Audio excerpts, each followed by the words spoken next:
புதிதாக கட்டப்பட்டுள்ள கள்ளக்குறிச்சி மாவட்ட ஆட்சியர் அலுவலக கட்டடத்தை முதலமைச்சர் மு.க.ஸ்டாலின் இன்று திறந்து வைத்தார்.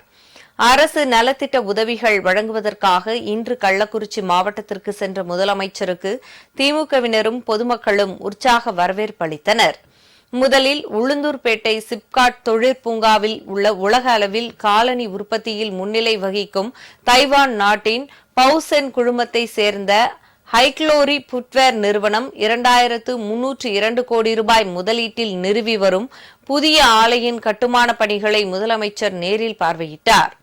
தொடர்ந்து கள்ளக்குறிச்சி ஏமப்பேர் என்ற இடத்தில் திமுக சார்பில் அமைக்கப்பட்டுள்ள முன்னாள் முதலமைச்சர் கருணாநிதியின் வெண்கலச் சிலையினை ஸ்டாலின் திறந்து வைத்தார்.